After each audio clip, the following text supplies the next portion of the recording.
Welcome to the Endless Honeymoon Podcast. I'm your host, Natasha. And I'm her assistant. It's Moshe. And we have it's just another week on the Endless Honeymoon Podcast with another unbelievably special guest, international traveler, Netflix dominator. You do dominate. I dominate. Panel show killer. I mean, what haven't you done? Let's give it up for Katherine Ryan. Yeah, here she is. Guys. So you're Canadian, you live in London. Yeah, I'm not this world traveler that you describe. I'm mildly famous on one small island. It's England. It's a significant island. England's like the most important island. I watched your show, The Duchess. You are so freaking funny. And I quote it all the time because I love that quote. I think your character said it. She said, but you're not 50, but she said, your 50s are like your 20s with money. Yeah. I don't know what I said because I wrote it all. So then you don't remember what you said. And there were a lot of people who didn't like my character on The Duchess. What? I think, she was, you know what I based her on is Eastbound and Down, Kenny Powers. Oh my God. That's my favorite TV show of all time. Me too. And Mine's The Duchess. and I was like, there should be a woman who's like a bad person, but not that bad. She suffers from hyper-independence as a trauma response. And then everybody liked the deadbeat dad. And they're like, he's so funny. He's the best. I was like, I also wrote him. I'm also him. But I think my mind as well. But I think sometimes when you write a character that's a little bit, it wasn't my life story, but it was a little bit like me, people just can't separate. They're like, you're bad then. She's bad, you're bad. Almost like Hollywood is inherently misogynistic. A little bit. Yeah. I disagree. Hear me out. I sort of feel like it's been difficult for us men these days. But I also think we're entering into a phase of media where characters doing bad things or having bad instinct, people are so emotionally frazzled and in overload that they can't accept that we're watching fiction and it's okay to see a dirtbag be a dirtbag. Yeah. And they go, why would you write a dirtbag? Why would that character do something evil? I mean, I think One Battle After Another has suffered from some of that criticism. It's like, no, these are bad people. No, you learn that in writing, like when you're writing for TV, they're like, the more flawed the character is, the funnier it will be. Unless you're a woman. Perhaps. Unless you're a woman. Well, the most crazy thing I've learned about you, Katherine, is that you have 4 children. Yeah. What the hell? That's not even the interesting part. Although I will say that is a toxic amount of children. It is. You're not wrong. The interesting part is how quickly you had the last 3. Yeah. Well, it's because I'm old, isn't it? So in your 40s, you just have to bang them out if you want them. And so I had one at 25, and that's the best one. Okay. I always say I love my children. This. Yeah. No, she knows. Yeah. And I feel like it evens out. It's like, all right, she had to grow up with me financially insecure. Right. She doesn't really have her dad in her life, but she is my favorite one. You know? Okay, now that's fascinating because you have within the same family one child with a realistic upbringing who knows what the world is about, and 3 spoiled, rotten little British kids running around going, Mummy, why doesn't the nanny have a brown hat on? I know. Mommy. Oh, wait, so do your kids have a British accent? They do. All my kids do. Goals, right. That's goals. God. It is pretty cute. Although it's sort of like status wise, it makes me feel a lot lower. Like they're ineffective butlers. You're like, where are my kids at? yeah. Over here, Mommy. Oh, that's funny. They won't take instruction from you, only from their dad. They're just like, who's this Canadian broad? Yeah. I'm curious. I'm curious about moving to England. Do you care about, like, I always have this fantasy, like, I'll leave, and then I won't be affected by all this stuff that's happening in my home country. To what extent do you no longer care about what happens in Canada? I mean, obviously nothing ever happens in Canada, so it's a little harder to care. Yeah. But like, are you affected by British politics, Canadian politics? Neither? Have you opted out altogether? You wouldn't believe how right you are. Once you leave, you just don't care. Really? And I think that there's a like micro example of that when there's a comedy festival. Like people go to the Melbourne Comedy Festival and all that's happening is this Australia. They just forget. Same with the Edinburgh Fringe. We don't know a lot about American politics. I will say it's difficult to miss the civil war that's been brewing here. Well, do you know that Trump is that Donald Trump is the president of America? Do you know I saw him holding hands with Nicki Minaj today? And his like cirrhosis, bloated, ham-colored fist and her long extensions. It was just a almost beautiful juxtaposition. Yeah. There is a there is a poetic beauty to the degree that things are fucked up, where it feels psychedelic a little bit. And then to answer your question, I don't know what's going on in Canadian politics. I know that Justin Trudeau is dating Katy Perry, and I do not approve. Is that true? Yeah, that is Yeah. true. Oh my God. Yes. What is up? That's what I'm saying. These days, it feels more and more rapid. That you remember in the Matrix when he sees the cat go by twice and like, oh, a little glitch. It feels like every single instance of the Radia Comedy Festival. Am I saying that right? Oh, Radia. I was saying Riyadh. I was Riyadh. saying Rydia. Is it Riyadh? No, you're right. You're She's British. She knows. Effectively British. You're going to be smarter than us. That was an example where I go, oh, we're not living in reality. The simulation is starting to show its coding. Would you not have done it? You know what I would have done? I would have said yes, not knowing that I was saying yes to something horrible, and then panicked, freaked out, and canceled. No way would you have. You By the don't way, I cancel wouldn't have done anything, it. Moshe. Nobody named Moshe Kasher is being flown to Saudi Arabia for a comedy festival. That feels like a setup. Maybe. Wait, Katherine, I have a question for you. As a mother of one child, I have found that my ambition is dwindling fast. Oh. Has that happened to you? Probably not. You said you've been on the Well- road for 3 years. Yes. I get what you mean, but my husband is a stay-at-home dad, so I don't have a choice. And also, I do feel like incredibly lucky to have this job. I get to do the funnest job, and people still come to see me on purpose, though in fewer numbers here. But I am a bit Kourtney Kardashian. In my mothering, I describe myself as an attachment parent. I breastfeed everyone. It is difficult to leave the house. And kids, I think that child-free people don't realize, which I just saw with your daughter outside, is that when you're separated, they're not cool with it. They're not like, bye. Right. I love the feminism that's on display. They're like, no. Especially when they're really little, they sob as though someone is killing them.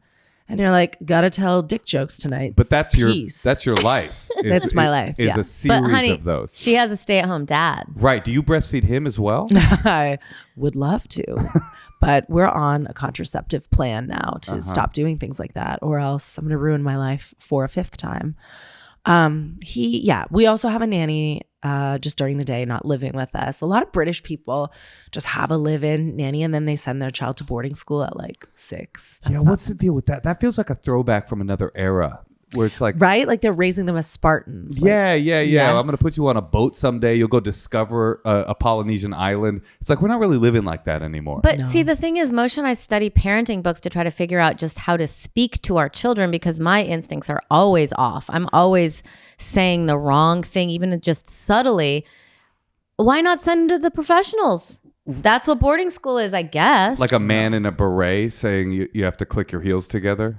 It is so hard for me to say no to my kid. I don't want to say no to her. And so, that is just really challenging. And then the other day she had a problem. She didn't like her hair, and she was saying she didn't like how she looked. And then I'm like, you're beautiful. Imagine how the other kids who aren't as beautiful as you would feel. That's just what came out. And then I'm like, she logs on to ChatGPT and it's like, was that about right? And it's just like, warning, definitely well, it's not. just that's not what you're supposed to say. But I'm in trying to make her feel better. I need a script. My mom thinks all of you are ugly. Yeah. Think said of the that. ugliest children in your classroom. I just wanted her to feel better quickly, and Well, that you could do what Catherine does and just get on the road and barely speak to them. That's not what I do. I wish that's what I did. I take them with me. Oh, they're with you. Yes. And you this take is 4 children with you on the road. when I'm touring. Yeah, I do. Wild. But it's a small island. So often what I'll do is I'll just do the show and then drive home. Sometimes it's 4 hours. Sometimes it's 3. We're not dealing with the land mass that you've got. But if I'm in Europe, yeah, I'll take them. And take them out of school? Well, yeah, because they're only little, so I can. But the older one isn't little, is she? No. So she's not allowed to be missing school, and that has been an issue, but I just do it anyway. But the little ones, Right. it's totally no issue. Yeah, they're babies. Well, you're an inspiration. You're doing I'm it. not. You Listen, have it all. No, I have it all. Cellulite, resentment, too many kids. I think I don't. One might say you have too much. Yeah, I think it's a definite lie to say you can have it all. And I think as much as I try to ignore it because it would drive me crazy, there is gender imbalance, and you should definitely not do what I've done unless you enjoy injustice and like a daily reminder of how like dads are not moms and it affects us. And I got so ugly during all my pregnancies too. You know that, like, I don't think you got it. I remember when I met you, Natasha, you were at Just for Laughs Festival in Montreal, and you were quite, I don't think you had announced your pregnancy, but I later discovered that you were pregnant. Yeah, I had the glow probably. You looked pissed off. Like you didn't. Is that what you call the glow, Natasha? You didn't me. want to. You didn't want to network. I don't think you were like sad. So this is your way of saying I was rude to you in Montreal. You were certainly not rude to me. Okay, good. No, because she's a big fan. Oh no, It's I'm a true. big fan of yours, but you were not rude to me at all. But I think I had had enough that evening. And I thought you had had enough, and I just remember thinking it was so interesting when I later found out you were pregnant. It takes a toll. And I get pregnant in my neck like a tropical frog. Like I just get fat. And then everyone's like, what? Why'd she get so? And I think it matters.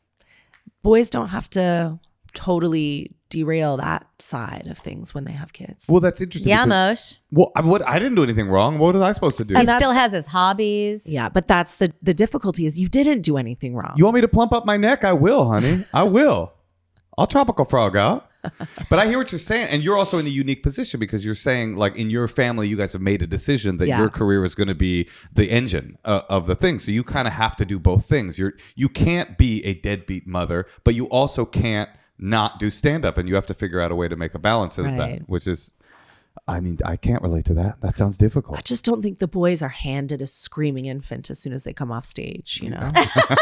Like it just... Right, because you're breastfeeding, and the thing I didn't realize, like it, and also 3 young kids. You've probably been breastfeeding for what, like 2 years straight? 4, like I've not had a break. Yeah. Oh my God, that was like the worst part of it for me. I did 3 months total. My gynecologist was like, "Oh, honey, just do 3 months. You'll be fine." Your gynecologist sounds awesome. He's a gay guy. It was Phyllis Diller. Yeah.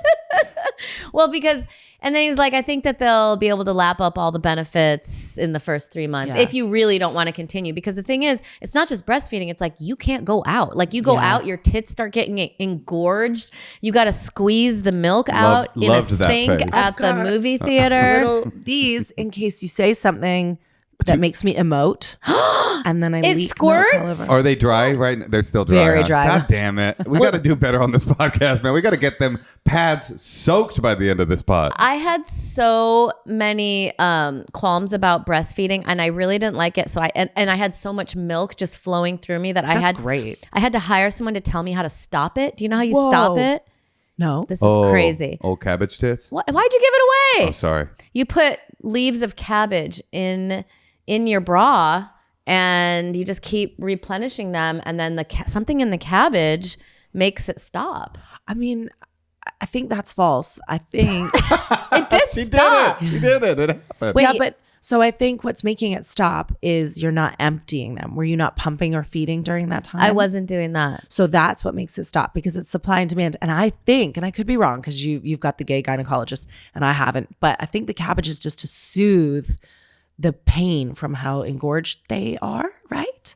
Can we have a producer fact check this? Is there something on the computer that tells you everything? You want me to ask ChatGPT about old cabbage tits? Yeah. Ask them if it's actual. All right, let's find out. It's relevant. Okay, I had yeah. to scold ChatGPT today Uh-oh. because do you ask it things? I have a British one called Gemini. Okay, well Well, mine. we have that here as well. Have you? That's Google's. Oh, yeah. Okay. Yeah, we have Google over here as well. Sure. Yeah. So I told it about one thing that happened to me that was bad, like Yeah. 6 months ago. And now every bit of advice it gives me, it keeps saying, with all you're going through, with all you've been through. And I've told it 3 times. I said, and I'm just lying. I'm like, there's 5 different people doing this algorithm. I don't know what you're talking about. Can you please stop saying with You're making a backstory? Yes. So that- I go, can you please stop talking about all I've been through? That was someone else who used this algorithm. I don't think it applies because I'll ask it a random question Yeah. and they're like, with all that you've been They're through. like the deep denial you're navigating. with that pathetic bum But of a I've- husband you're I've dealing with asked on a it daily through- basis who can't even search something on ChatGPT with quickness. But I even asked it 3 times to stop doing it and it keeps doing it. And I haven't even paid for it. It's like just random ChatGPT on my phone. Like I've never. So Yeah. anyway, that's making me a little nervous. Is cabbage on the titty good for stopping milk production, I asked? What does it say? Short answer, yeah, it can help. But it's more about easing engorgement There you are. than flipping an off switch. Cabbage leaves on the breast are an old, widely used remedy for drying up milk / reducing discomfort when stopping breastfeeding. The evidence is mixed, but clinically it does seem to help with swelling, pressure, and pain, which can in turn signal your body to slow production. Sweet. Kind of a non-answer. Well, welcome to women's health. You know what I mean? They open an old textbook and be like, your vagina's haunted. Bad news. Okay, well, listen, we have people waiting to talk to People on you, standby. Catherine. You definitely, if you've had this many children, you must have some wisdom to impart upon our listeners, Yeah. or at least cautionary tales. Yes. All right, well, who do we have? Hey, Tosh. Yes, Moshe. You know, you're in New York City right now, and we needed to record this very ad. And I had to sign up for a free trial for this cool website that records stuff in super high quality, but I had some anxiety because I had to give my credit card number. But then I remembered I don't need to have anxiety about getting billed for the next 55 years because I mess with Rocket Money. And I know that Rocket Money will take all of my unwanted subscriptions and tell me, hey, bud, you're paying money for something you don't use. And I can unuse that thing immediately. Rocket Money tracks your subscriptions, and it has the ability to cancel within the app with a few taps, saving time and avoiding charges. You can set budgets, goals, get personalized insights and regular reports, and receive real-time alerts for large transactions, upcoming bills, refunds, and low balances. The app also consolidates checking, savings, loans, and investments into a single dashboard to give users a clear view of their financial picture. There is no worse feeling than spending money on something you don't use and you didn't even know you had. That's where Rocket Money comes in and saves your financial butt. Let Rocket Money help you reach your financial goals faster. Join at rocketmoney.com/honeymoon. That's rocketmoney.com/honeymoon. rocketmoney.com/honeymoon. Hey Tosh, Yeah, Moshe? what if I told you there was a store that sold frickin' everything that wasn't a super evil empire destroying the earth? You know what? I would know which store it is because I go there all the time because I love to decorate. It's Wayfair. Yeah, that is way fair because the prices are way fair, but also the products, they're way fair. They have bedding basics, bath basics, stuff for your kids' room, home decor, storage. Have you noticed I started making our shed way better? And I bought all these little storage containers. I bought all these little hooks. Did you know where I got them?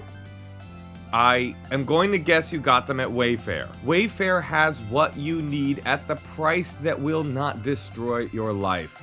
We've tried all this different stuff there. We got some lawn furniture from there. We got some storage stuff from there. The quality's great. The prices can't be beat. And you don't have to go to places that make you guilty to shop at them. I got the highest thread count sheets that were available, and they are so amazing.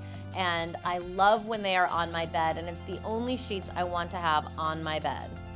All you got to do to get organized, refreshed, and back on track is go to wayfair.com right now to shop all things home. You can get back on track this new year for way less. That's WAYFAIR.com. Wayfair. Every style, every home. Let us speak with Melissa. This is so much fun that it's like in real time. I always thought you had these pre-recorded. No. Here I they mean, are. this isn't live, so if we say something fucked up, we can always take it out. Fine. And we do. Okay. Melissa, Hi. wow, out in the streets you are. She's Canadian, I In the think. streets. Is it freezing Canada? to death. Are we in Canada? Almost. We're in Chicago. Okay. Yeah. Okay, well, it's me, Moshe, and Katherine Ryan here to help you. Hello. Hi. Nice to meet all of you. Nice to meet you too. What's up? Oh, just like latest issue of Game of Thrones sponsored by United Airlines and my family. It's fine. Can you can you expound on elaborate? that? I think I know where this is going already. No, it's hopefully not as bad as that. So my dad is getting remarried in a couple months, Okay. and he's 62.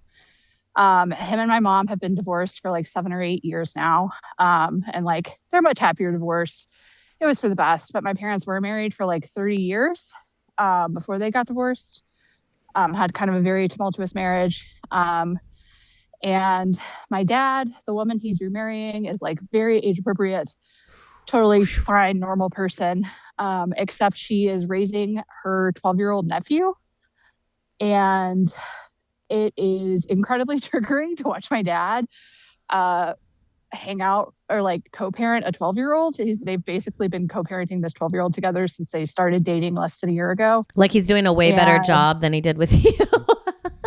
The worst part is he's not. It's the same shit. Yeah. Oh, you're watching your trauma be replayed in this innocent 12-year-old's. I see. Right, exactly. Uh-huh.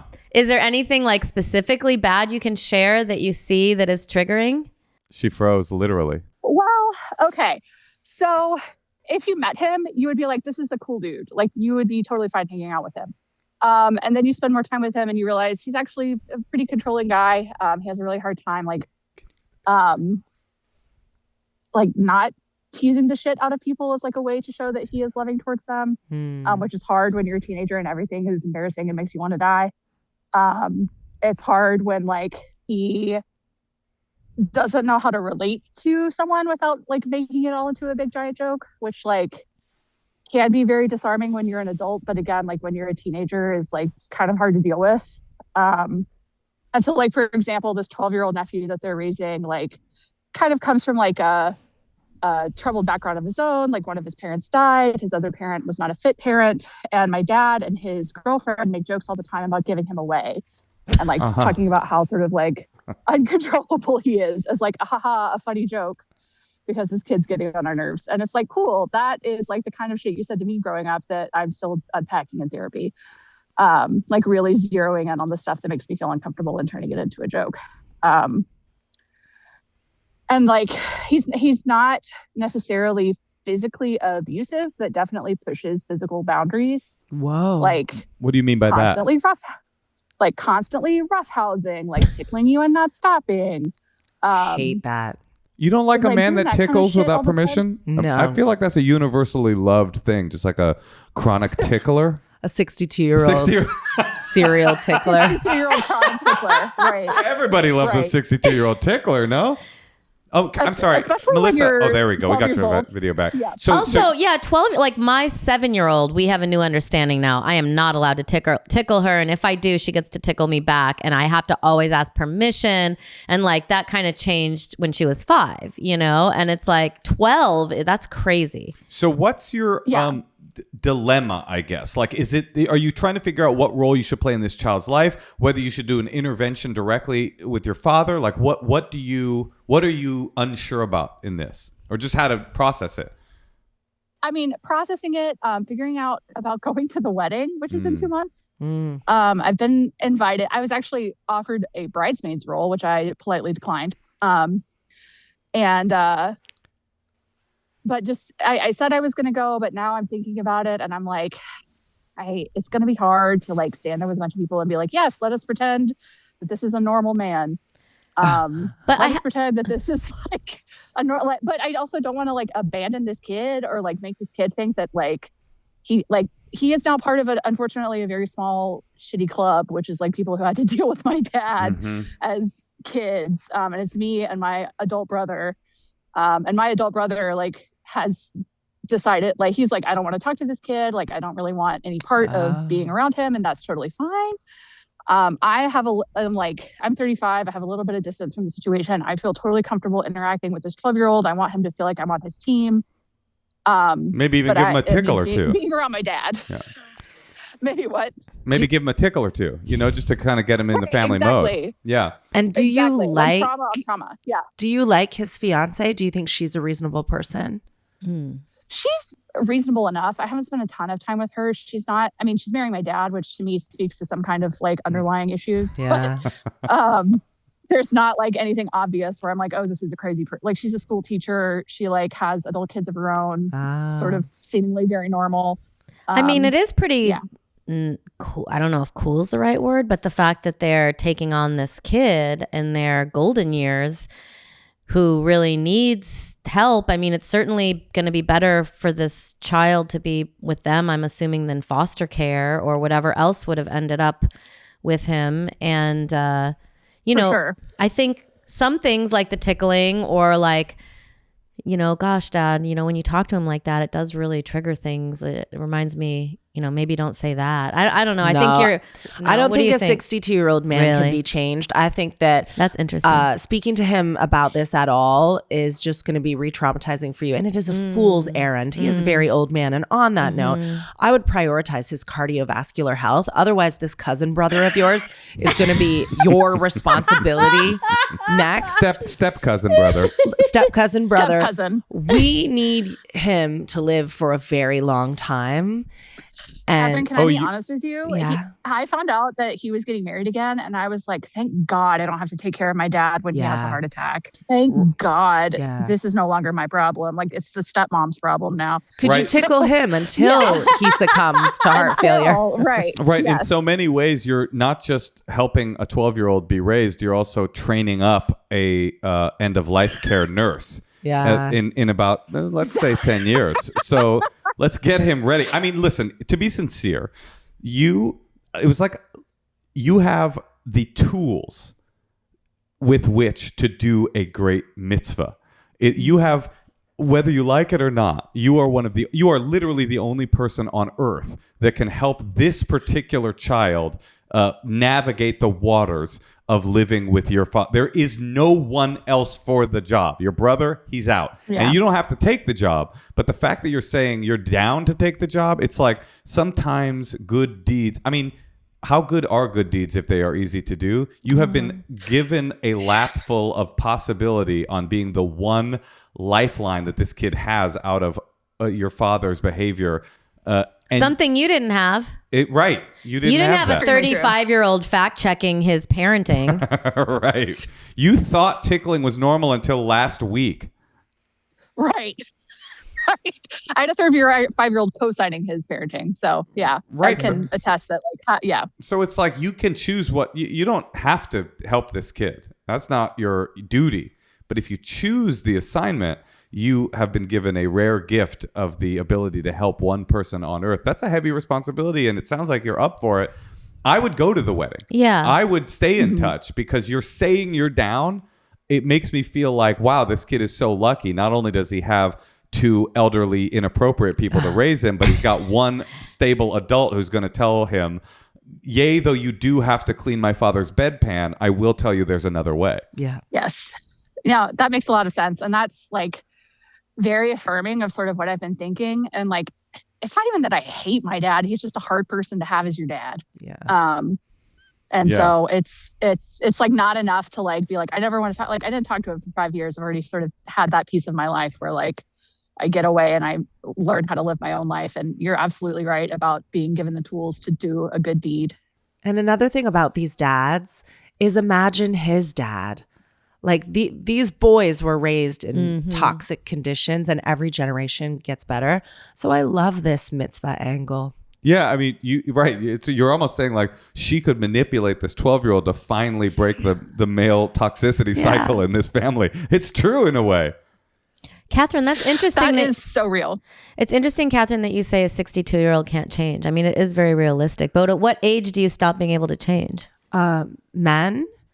I didn't say a six You're like 12, actually. from birth. Men.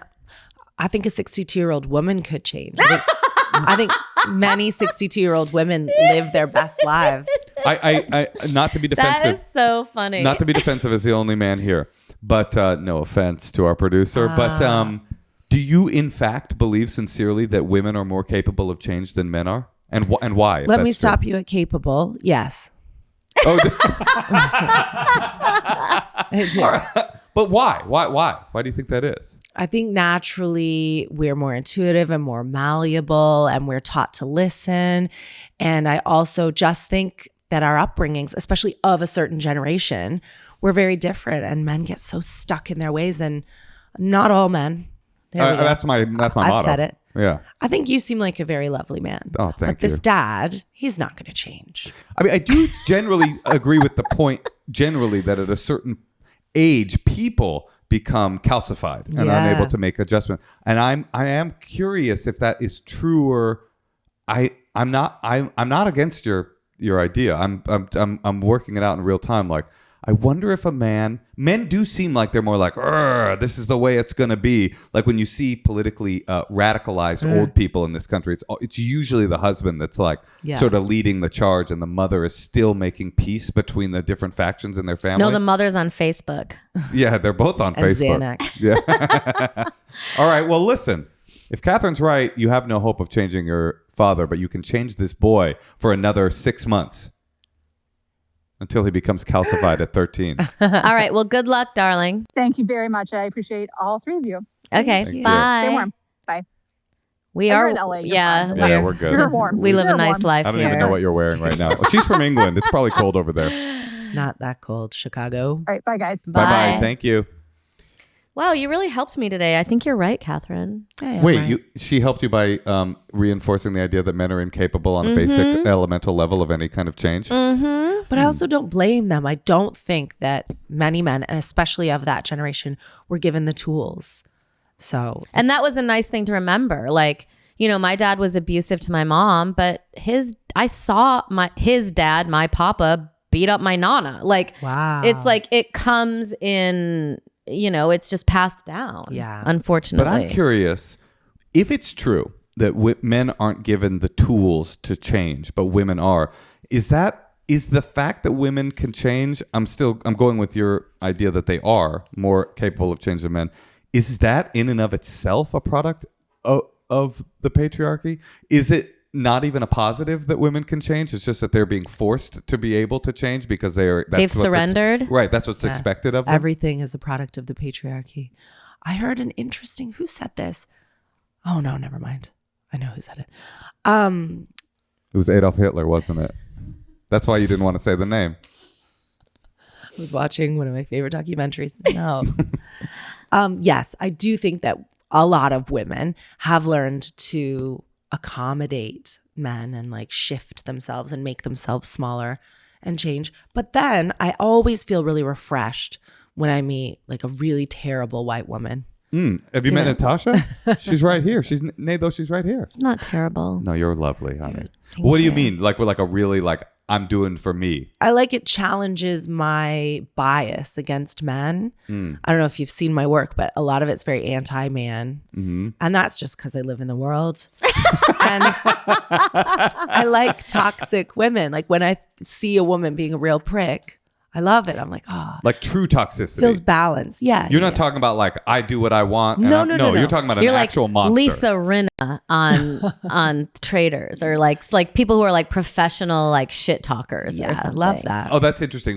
When you see a woman monster, you're like, you know what? Perhaps there's more wrinkles to this world than I thought. For example, people are blaming Nicola Peltz for the recent Instagram stories posted by Brooklyn Beckham at the expense of, did you see this? Yes, I'm vaguely following this story. So I'm very much team Victoria just because. Oh, really? Well, I learned to shake my ass to the Spice Girls in 1996. Wait, I'm sorry. You're against a 62-year-old tickler, but you're for a 52-year-old lap dancer at a wedding?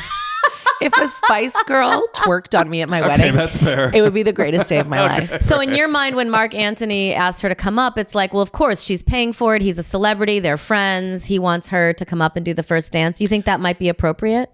Sure. Though I don't think she paid for it. I think that billionaire family is hopefully paying for it. I just think. Oh, she's a billionaire, Nicola? Yes. Oh, because it was so funny because he was like, the thing that I read was that his nanny and then her, they called it something else, Nani. It was like, it was spelled different, but it was That's like. how rich they are. They have different pronunciations for different duty They sets. both got to sit at the front table. And then Victoria was like, why would you do this to me? This is pure evil. When they had their nanny and Nani sit there. That she had to sit next to the help? Is that the guess implication? No, I think it was like grandma. Was this nannies or grandmas? No, these are their nannies. Oh. Are you sure? Maybe, you know what? It was one nanny. His nanny. I mean, I know what the word nanny is, but maybe she calls her grandma No. Is she like from... I don't know who any of these people are. I barely know who the Spice Girls are. Tell me why you are on her side. We've derailed this into a pop culture. No, I'm in. Well, no, because there are broader implications. There's a deeper implication. I didn't know that girl was a billionaire, so you kind of don't believe any of the I don't know what I believe, but people are reporting that this girl is very toxic. And I like that. You like her.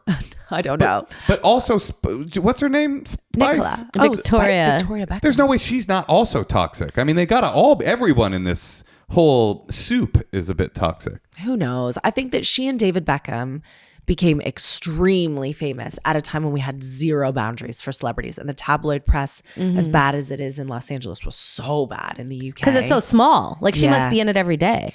And then they had this baby and they had to decide, like from two working class backgrounds, what do we do? Well, we'll just put him in magazines and stuff. And he would not know this billionaire hot actress if he weren't a Beckham. She's not marrying like Joe Schmo from the like truck stop. She's marrying Brooklyn Beckham. And so to totally distance yourself from the family, I think you can do that quietly with grace. I support anyone going no contact with their family. Do Just it. Period, no matter what the cause. Right, but you don't have to announce your departure on it. Like he surely would know that's going to be world news and really humiliating for his parents. I'm trying to think if during our wedding, if your mom came up in her walker with her service dog and asked to have the first dance.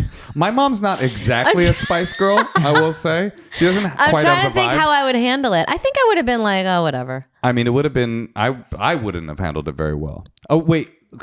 I'm curious about no contact. You have 4 children. Yeah. It means exponentially the possibility of no contact goes up. Absolutely. say that. No, it's true, especially because we have a reality show You have a reality show? Oh, you're fucked, dude. and I do exploit them. Like, And you do a lot of lap dancing. I do. I love a twerk now and then. Wait, how can I watch your reality show? I'm interested. I don't know how you would watch it here. We can torrent it. Are you supporting? Would you support that? I would, yeah. Okay, pirating your Pirate show. what What's you the like. show? It's called At Home with Katherine Ryan. It's just, I don't know. It's not, how would I describe it? It wouldn't be like on MTV or E here. It's a little bit more BBC than that. So it's like largely about parenting, but also about our marriage and our family and I don't know. But I love modeling stay-at-home dads. yeah. That's there has positive. been a lot of interesting conversation about that. Yeah. But in the interim, I am exploiting my kids. And I could be Brooklyn Beckham'd one day. And right now, as someone who's not slept for 4 years, I welcome that time. Oh, yeah. You get a little bit of freedom. 25% more me time if one of them goes no contact. It's only uphill from there. All right, we have another caller on the line. Is that right? Brooklyn Beckham. What a nightmare. Honey, if that happens to us, we're so fucked. We're fucked. We have one kid. I mean, that's she's it. so cute. Our She's not. Our golden years are just talking to each other, and we do not enjoy that process at all. Hey, Tosh. Yeah, Moshe. I'm going to give you 2 choices. Option A, you got no idea what's going on in your body and eventually you get sick, but you haven't monitored your body in any way and it ruins your quality of life and then you're just miserable. Option B, you know exactly what's going on in your life and in your body. You're able to figure out health situations before they become problems and you live a healthy, happy life till the end of your days. What you choosing? I'm going with B. Well, you're going with Function Health. Function Health empowers you to figure out exactly what's going on in your body and in your life.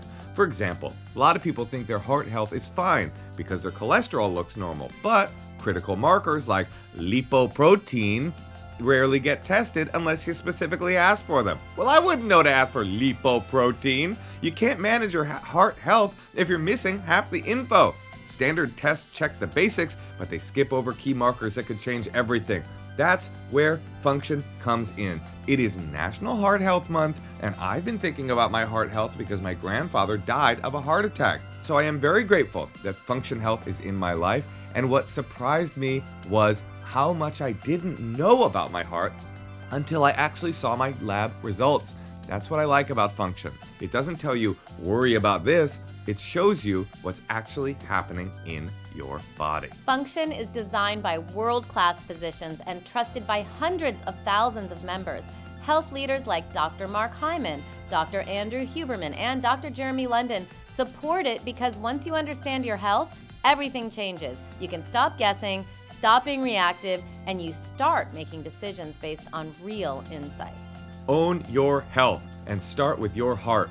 Function gives you access to 160 lab tests each year, including advanced markers for heart health, inflammation, stress, hormones, and toxins for $365 a year. That's $1 a day.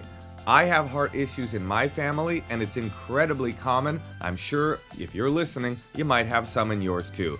Go to Function Health for $1 a day and own your health. Learn more and join using our link. Visit www.functionhealth.com/honeymoon and use gift code honeymoon25 for a $25 credit towards your membership. functionhealth.com/honeymoon. Allison, is that who you are? That's who I am. Hi. Or did you give a fake name? We can always give your fake I didn't name. give a fake Okay, Allison. How's it going? It's Natasha, Moshe, and Katherine Ryan here to help you. Hello. I'm doing well. How are you? We're good. Good. The room you're in looks like the room that HR brings you into to fire you. Is that about right? It's funny you say that. I am in my boss's office. So It seems like Definitely a at cool work work right now. environment. I'm going to go do a podcast. Well, thanks for taking time during your lunch break. What's going on? okay, so my question has to do with interacting with neighbors. Whereas normally, if someone's a little weird or off, I wouldn't interact with them. However, they have several kids, and one of their kids and one of mine are in the same class at school. So I feel like I can't totally avoid them, but also I don't want to get too close to them because they're just really bizarre people. They have 4 kids, 3 kids and 1 baby. Wait, 4 kids? You got to cut them They off, have dude. 4. That's not normal. That's not a normal. Oh, you have 4. Oh, wait a second. Catherine has 4 kids. Do you live in London? This is the most passive aggressive way of calling you out ever. You're like, listen, Allison, I live next door to you. Do they do things that you question? Do you question the safety or morality of the things they do, or are they just like seem At times, yes. kooky? Tell us more. Tell us more. So when it comes to the kids, they're definitely the type of like they send them outside, don't come back till it's dark, which isn't that big of a deal. But those kids also have no boundaries whatsoever. They've been known to like go door to door to try to sell like cotton swabs to all their neighbors. And we definitely have questionable people on our street. And when I've tried to bring it up to their mom, they're like, I do the best I can, but I can't control them. And I'm like, but you can, I think. And I think the other thing that's weird about there being like 4, I say 4 or 5 kids, because I think there's some family that comes and goes, but there's like 5 adults in that house too. So there's no lack of oversight necessarily. The mom seems like okay. I haven't really gotten a read on her. Their dad is really fucking odd. He's a real weird dude. Like the first time I spoke with him, we were trying to make small talk, and they had just moved in. He's like, "It's so great. You have so many like crows and ravens here. You can communicate with crows and like train them to help you do stuff." So they watch the kid for me, and if something's wrong, they just start banging on my window. Whoa. The crows collect the cotton swabs. Yeah. They're just keeping the crows fed and happy. This is interesting. Okay. Catherine, I feel like And you would then have. Oh, yeah, please. I have so many, so I'll try keep and going. keep it Keep brief. going. And, like, there's just been interactions with him. Like, I don't know if he has a diagnosis of some sort, but we'll talk and he'll be like, "Oh, I get like 400 calls a day because I invented this pen that will fill cavities for you. It's basically a 3D pen." And I'm like, "So what are you doing living in the suburbans with us then, if that's like real?" He always has like a reason. And then we'll like be talking outside and all the kids are out. And then he's looked at his 3 kids and be like, "If you're all out here, who's watching the baby?" Crows. And I'm like, "You are, sir. You're watching the baby."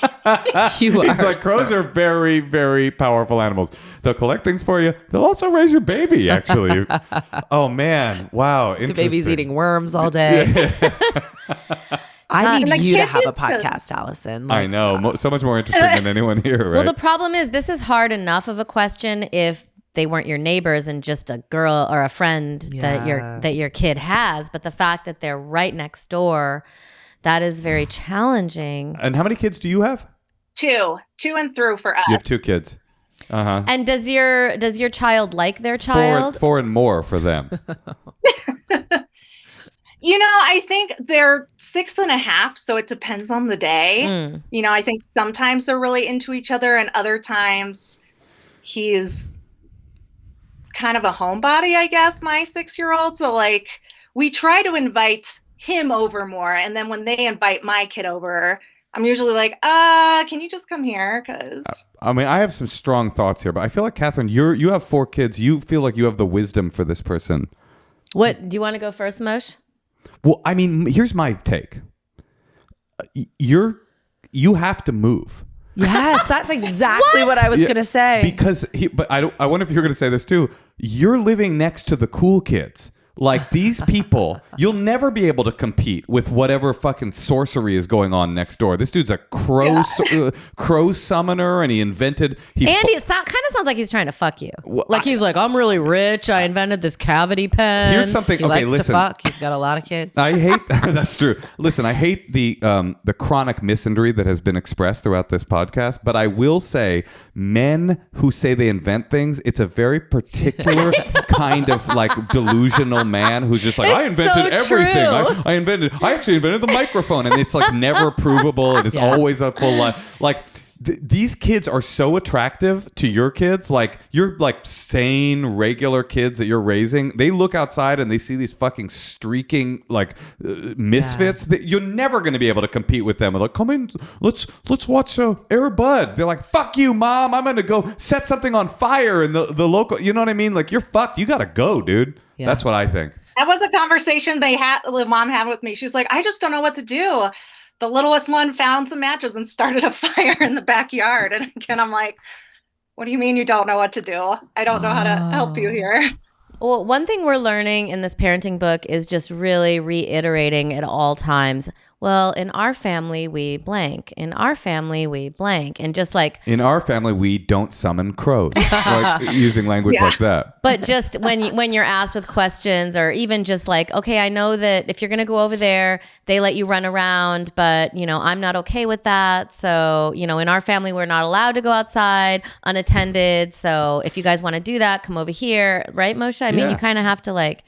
I don't know. Katherine. What do you think, Katherine? I love, Moshe, that you said move, because I didn't want to be the one to say it. I know it's an incredible expense, and like there's a lot of admin involved in moving, but that's all you can do, because imagine when these kids are teenagers. Oh my God. And like all the things they'll get up to, and you like courting this boy, inviting this 6-year-old round. I would stop that right now. I would just really try to keep a distance from this family. That's my living nightmare, what you're going through. I'm not even on the school WhatsApp. Like I don't participate with anyone or anyone's kids. I don't care if we're in the same class, the same road. I'm very insular. How do they, you have babies though. What are you going to do when they all want friends? All 3 of your children are like, I want friends now. I'll say no. In our family, we don't have friends.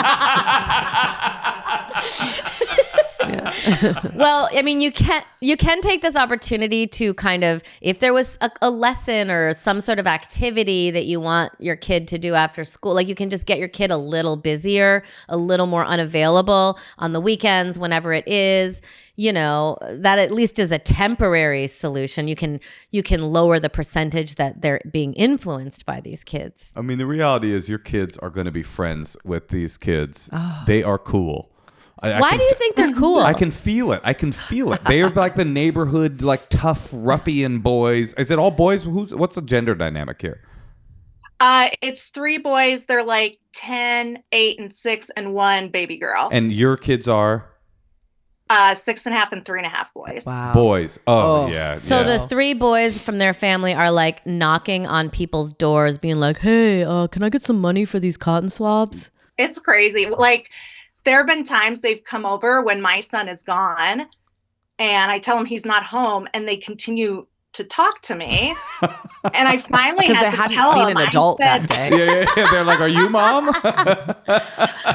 I had to tell them, like, hey, you're friends with my kid. Me as an adult, I am not your friend. It is. You not said that?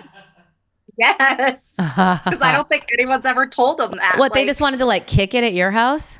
Yeah, they just kept talking. They just kept talking to me. So I don't know what's going on over there, how there's like, if just no one's looking at them and they're craving all kinds of attention. Yeah. But then I'll talk to his dad. And one time I said, oh, when's your son's birthday? And he went, I don't know. Is it April?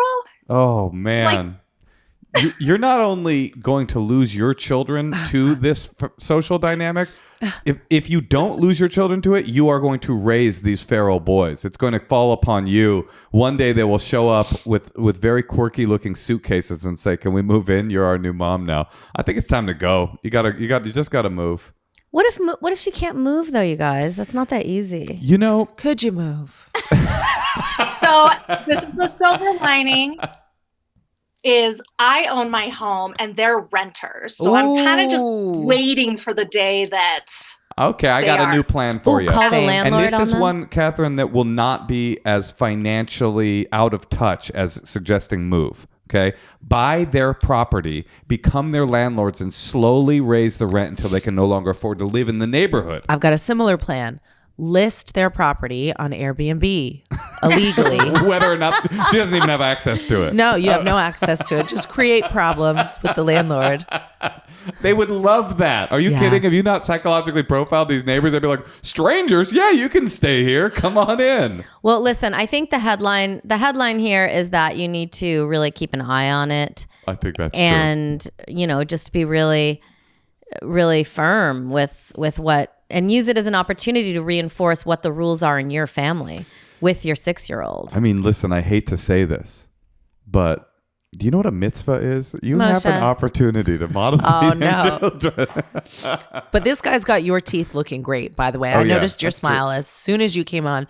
And if this magic pen that he invented is your secret.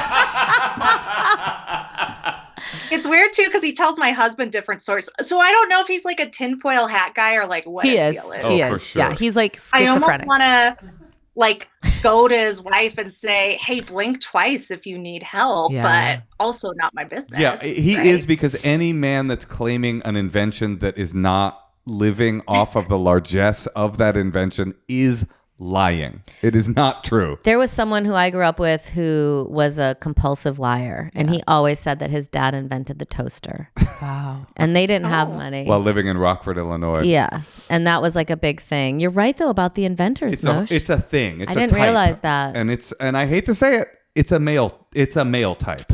Always about gender with you. I know. I He's can't let it got go. 300 patents, according to him. Well, go ahead and go to the patent office and look it listen up. to him less. You got to be. Have you ever done this thing? Look at what I'm doing. As soon as you see him, you just put your cell phone up to your ear, walk by. Hey, always busy, always on the run, always moving. Hey, how come we never get to talk? Oh, sorry, work got really crazy.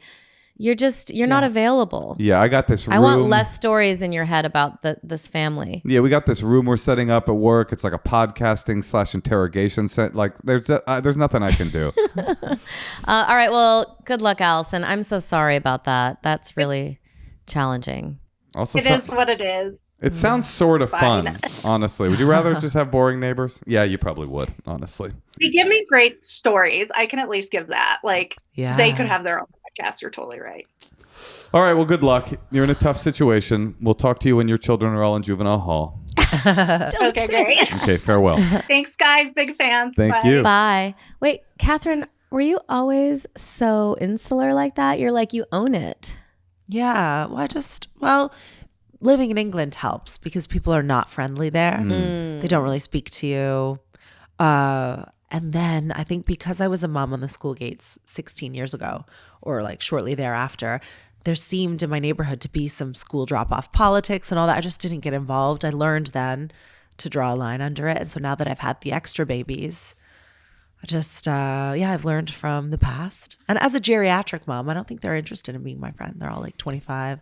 Well, you also come equipped with all this information of how bullshit everybody's doing is, because you've Yeah. already walked the path. That's true. So you can't get seduced by the drama. You know how people have like a starter marriage? I've had a starter child. But So I do feel like there's so much pressure to be in the WhatsApp. But not if you know better, and Catherine very clearly does. The moms corner me and they go, "You haven't joined the WhatsApp." And they go, that's where we publish all the birthday parties. And I say, exactly. I'm not going on there. Well, this has been very inspiring. Yeah, Catherine, do you have anything that you would like to mention or plug, or are you just here because you're a great person? The latter. Oh, I love feel. it. Yeah. American comedians, they love like credits, don't they? Well, just sometimes you want an opportunity to say, "Oh, I'll be at a thing that you can think." How about your Instagram? Do you I'll ever be post at a on thing tomorrow, and it'll be too late. It'll be too late. In the future. This will be the past. That's so true. See, this is the kind of Something to wisdom think that you about. bring to the table. Yeah. Where can people find you on? I do have social media. It's Kath Bum. So like Kath Bum, just because that's what my parents called me. Bum or bomb? Bum. Like, Your parents called you Kath Bum? yeah.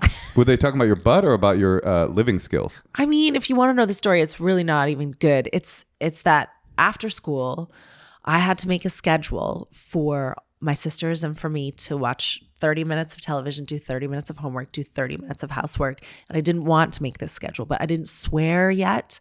So I made the schedule. I called it the Kath Bum schedule because that was the worst word that I would say. And my mother read it. She went, "What's the Kath Bum schedule?" She thought I was like nicknaming myself Kath Bum. It's not a great story, but that's what It's a cute story. You know what I like about this story? Are you implementing that? I love the 30 minutes of TV, 30 minutes of housework, 30 minutes of reading, you said, of homework? Of homework, yeah. Wait, do you do that with your older? Absolutely not. They can do whatever they want all the time. I'm the Crow family. Oh, you're the weird one on the block? Yeah, like my kids know I'm a very modern, gentle parent. Like you don't make them do chores? Well, no. So my 16-year-old, my husband is, struggling with. He grew up where he had kind of a tough upbringing. He had to do a lot. And he's come into this family where my daughter and I were just like best friends, but one of us had cellulite and a credit card. And I would just let her do whatever she wanted. And then he was like, "Why doesn't she do any chores?" But I said, "It's too late. She's raised fancy now. She's not going to do that." And then the babies are too small to do chores. They're like 4, 3, and 3 months. But doesn't sound like you're laying the runway for them to do chores when they're old enough. No. What are you going to do when they are bums? When they are the real Kath bums? Yeah. No, that's a good point. Yeah, well. It is tricky. Yeah. Because I've loved some of my like struggles in life. And I think I'm very resilient and capable. And that comes from having to do chores, doesn't it? And Well, this is the problem with all of us, where we are hustlers, which is how we got to have the lives that we've built for ourselves. But then we have children and we're like, now the hustle ends because we love you so much. And then I go, wait, but the challenges were the thing that made me. What will make you? I'm not saying our kids are doomed, but what is it that's going to make our kid? I don't know. It sounds like Katherine has it figured out because you guys are best friends. Well, the older one, yeah, we are. But no, it's bad. I don't think she's equipped for life. But then maybe she will just marry rich, which a billionaire. I didn't do. Yeah. Oh, a billionaire, and then you can finally have your dream of being the Spice Mom. Maybe she will court Nicola Peltz. Mm-hmm. Yeah. It's possible. Katherine, thank you for joining us. We have Thank you. Loved every moment of it. I Yes, love you guys. you are so funny. Thank you so much for coming. Such a fan, guys. Thank you. We're a fan of yours and of the Crows.